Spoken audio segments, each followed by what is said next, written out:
You need to hear this. Watch this. He grabs a hold of that tree, fans out his tail feathers, and then bangs his head into the tree. Now, you would think that a woodpecker would go home every night and say to Mrs. Woodpecker, "Oh, I got this headache. I was banging my head on a tree all day." But he doesn't. Why? Because God made him with special equipment. For instance, between his beak and his skull, there's a piece of cartilage. It acts as a shock absorber.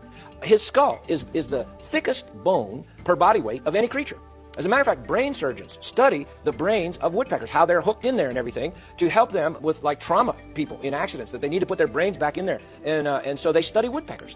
The woodpecker, with his strong skull and his shock absorber and his strong beak and his tail feathers and his feet, he's all ready to go, except for one thing. Once he drills his hole, he's got to get that bug out of the tree, because that's lunch. All right, well, how's he going to do that? Well, most birds, their tongue goes right to the tip of the beak. A woodpecker's tongue goes as much as 10 inches out of his beak. Now why? Well, because he's going to drill the hole, find the bug tunnel down in the tree, stick his tongue down in the tunnel, and drag the bug out. Now you would have to say, could I stick my tongue down a hole in a tree and drag a bug out? Of course not. Well, how does the woodpecker do that?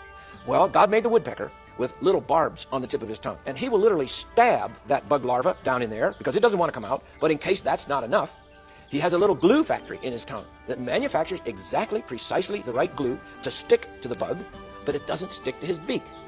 And so he pulls that bug into his mouth. Now we have a problem. If evolution is true, let's say over hundreds of thousands of years, this woodpecker got all this equipment, and then he glues his tongue to a bug and he swallows the bug. What just happened to his tongue? He just swallowed his tongue.